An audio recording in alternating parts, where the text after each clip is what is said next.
নমস্কাৰ ছাত্ৰ-ছাত্ৰীসকল। আজি তোমালোকৰ প্ৰথম অধ্যায় ৰিয়েল নাম্বাৰ বাস্তৱ সংখ্যাটো আমি আলোচনা কৰিব লৈছোঁ। আচলতে বাস্তৱ সংখ্যা কি সেই বিষয়ে যদি তোমালোকে নাজানা মোক কমেণ্ট বক্সত জনাই দিবা। তথাপিতো কৈ দিছোঁ যে স্বাভাৱিক সংখ্যা, পূৰ্ণ সংখ্যা, পৰিমেয় সংখ্যা, অপৰিমেয় সংখ্যা এই আটাইবোৰ সংখ্যা লগ হৈ যিটো সংহতি গঠন কৰে সেই সংহতিটো কি হ'ব? বাস্তৱ সংখ্যাৰ সংহতি। ঠিক আছে, মানে বাস্তৱ সংখ্যা হ'ব। চ' এই চেপ্টাৰত প্ৰথমতে আমাৰ কি আছে? ইউক্লিড বিভাজন প্ৰমেয়িকা।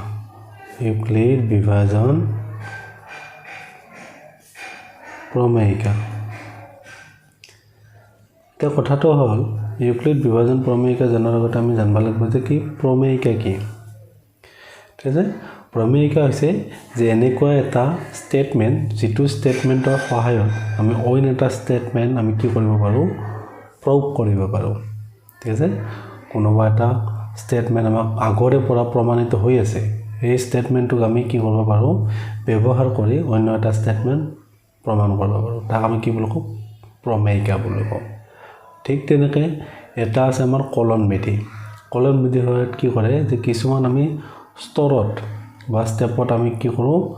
ভাগ কৰি কৰি কিছুমান অংক বা আমি সমাধান কৰিব পাৰোঁ। সেই প্ৰণালীটোকে আমি কি বুলি ক'ব পাৰোঁ? কলন বিধি বুলি ক'ব পাৰোঁ। ঠিক আছে, এতিয়া ইউক্লিড বিভাজননো কি সেইটো জনাৰ আগতে প্ৰথমতে তোমালোকে পাই অহা এটা হৰণ অংক ধৰি লোৱা 15 আছিল, ইয়াক আমি হৰণ কৰিম যে কিহেৰে?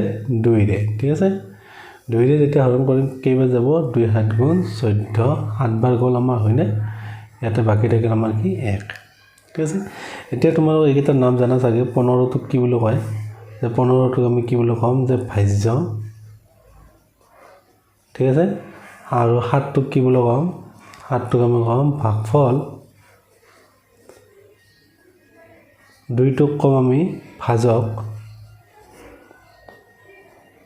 আৰু 1টোক আমি কি বুলি ক'ম? ভাগশেষ। ঠিক আছে, ভাগশেষ বুলি ক'ম, যিটো আৰেৰে বুজাম বা ৰিমাইণ্ডাৰ। ঠিক আছে, এতিয়া চাবা ইয়াৰ পৰা আমি কি পাম? যে ভাজ্য ইকুৱেলটো তোমালোকে জানা আগৰ শ্ৰেণীত পাইছা যে ভাজ্য ইকুৱেলটো কি হ'ব? ভাজক পূৰণ ভাগফল যোগ কি হ'ব? ভাগশেষ। ঠিক আছে, এইটো প্ৰথমতে প্ৰমাণ কৰি চাইছিলে ইউক্লিডে। ঠিক আছে, ইউক্লিডে প্ৰমাণ কৰি চাই এইখিনি পাইছে যে 15 পাইছিলে নাই, কেনেকৈ যে ভাজকৰ জেগাত যদি 2 বহাই দিওঁ, ভাগফলৰ জেগাত 7, আৰু ভাগশেষ যদি আমি 1 বহাই দিওঁ, তেতিয়া আমি কি পাম? 15 পাম, হয়। আৰু 15টো কি হৈছে? ভাজ্য। ঠিক এইটো আমাৰ কি কৰি চাইছিলে? ইউক্লিডে প্ৰথমতে প্ৰমাণ কৰি চাইছিলে। ঠিক আছে, এতিয়া চোৱা যে এইটো আমি কি বুলি কওঁ? ভাগশেষ বা ৰিমাইণ্ডাৰ। আৰটো কি হয়? সদায় যিটো আমাৰ ভাজক থাকে ভাজকতকৈ কি হয়? সৰু হয়। ঠিক আছে, ভাজকতকৈ সদায় সৰু হ'ব। ঠিক আছে, যদি এইটো ধৰা হ'ল 2 হলা হয়, যদি সমান হলা হয়, তেতিয়াহ'লে হৰণ গেলা হয়। গতিকে এইটোৱে ভাজকৰ সমান নহয়, সদায় কি হ'ব? সৰু হ'ব। আৰু কি হ'ব পাৰে? ধৰা হ'ল 2ৰে আমি 14 হৰণ কৰিলোঁ, কি হ'ব? 2 7 গুণ 14, তেতিয়া ভাগশেষ কিমান হ'ব? 0। তাৰমানে ৰিমাইণ্ডাৰ মানে আৰৰ মান কি হ'ব পাৰে? যে আৰৰ মান কি হ'ব পাৰে? যে 0ৰ সমান হ'ব পাৰে আৰু 0তকৈ ডাঙৰ হ'ব লাগে। ঠিক আছে, 0তকৈ ডাঙৰ মানে যিহেতু এইটো 1 আছিল, গতিকে ই কি হ'ব? ভাজ্যতকৈ সৰু হ'ব।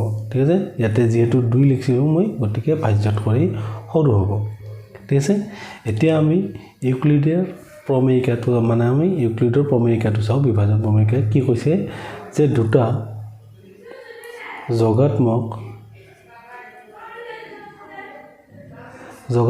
অখণ্ড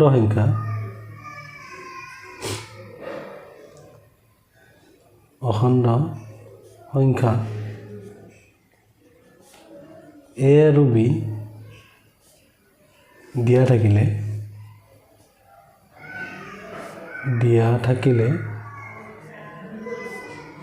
এনেকুৱা দুটা অদ্বিতীয় Q আৰু R পোৱা যাব যাতে a equal to b cube plus r য'ত 0 less than equal to r less than b এটা তোমালোকে ভাবিছা যে ইয়াতে কি দিলা যে a b q r এইবিলাক দিছে এটো একো নহয় a মানে কি হৈছে ভাজ্য বুজাইছে যদি আমি এটা a লিখো যে a টো কি বুজাইছে ভাজ্য বুজাইছে আৰু এই b টোৱে বুজাইছে ভাজক আৰু q মানে তো আমি জানো ইংলিছত কোসেন বুলি কয় কোসেন গতিকে কি কয় ভাগফল আর r মানে তো জানা r মানে কি হৈছে রিমাইন্ডার এইখিনি বুজাইছে আৰু আমি এইখিনি পালোৱে যে 0 টো কি হ'ব সদায় যে r ৰ মান কি হ'ব সদায় 0 বা 0 তকৈ ডাঙৰ হ'ব আৰু কি হ'ব ইয়াতে 2 আছিল 2 টো কি আছিল 2 মানে আমাৰ কি আছিল ভাজক আৰু ভাজক কি হেৰে বুজাইছে b ৰে বুজাইছে তাৰ মানে b তকৈ সৰু হ'ব ঠিক আছে এতে এই উক্তিটো কি কৈছে যে a আৰু b দিয়া থাকিলে যে মানে a আৰু b এৰ ক্ষেত্ৰত কি হ'ব ভাজ্য আৰু আমাক যদি ভাজকটো দিয়া থাকে ভাজ্য আৰু ভাজক দিয়া আছে এটোৰ ক্ষেত্ৰত আমাৰ কি দিয়া আছে ভাজ্য 15 দিয়া আছে ভাজক 2 দিয়া আছে তেতিয়া কি কৈছে এনে দুটা অদ্বিতীয় q আৰু r পোৱা যাব যেতিয়া 2 ৰে 15 হৰণ কৰিম 7 পাম আৰু ভাগে আমি 1 পাম হয়নে নহয় 2 ৰে 15 হৰণ কৰিলে 7 আৰু 1 পাম ভাগফল 7 পাম আৰু ভাগে 1 পাম নে তোমালোকে বেলেগ পাবা নোপোৱা তাৰ মানে ইউনিক পাম ঠিক তেনেকৈ 14 যেতিয়া হৰণ কৰিম যেতিয়া এটো কি হ'ব এটো চেঞ্জ কৰি দিলো আমি এটো আমি 14 ললো আৰু b টো 2 ললো তেতিয়া ইয়াৰ ক্ষেত্ৰত আমি কি q আৰু r এনেকুৱা পাম যে দুটা ইউনিক হ'ব বেলেগৰ ক্ষেত্ৰত আমি নাপাম হয়নে নহয় যে 2 দিয়ে 7 হৰণ কৰিলে আমি 14 পাম আৰু বিয়োগ কৰিলে কি হ'ব 0 হ'ব ঠিক আছে এইখিনি ইয়াতে বুজাইছে এতিয়া ইয়াৰ সহায়ত আমি কি কৰিম অংকবিলাক কৰিব চেষ্টা কৰিম ঠিক আছে এটা তোমালোকৰ অনুশীলনী 1.1 ৰ কোৱেশ্চন নম্বৰ 1 ত কি উলিয়াব দিছে গসাই উলিয়াব দিছে ইউক্লিড বিভাজন কলন বিধি ব্যৱহাৰ কৰি ঠিক আছে এতিয়া কলন বিধি আমি কেনেকৈ ব্যৱহাৰ কৰিম যেতে কি আছে 135 আৰু 225 ঠিক আছে এতিয়া আমি এই দুটাৰে কোনটো ডাঙৰ আমি উলিয়াব লাগিব ইয়াতে মই চাম যে এতেকে 225 টো আমাৰ কি হ'ব 135 তকৈ ডাঙৰ ঠিক আছে তাৰপিছত আমি কি কৰিম তোমালোকে ইয়াতে সাইডত এনেকৈ কৰি চাবা যে 225 হক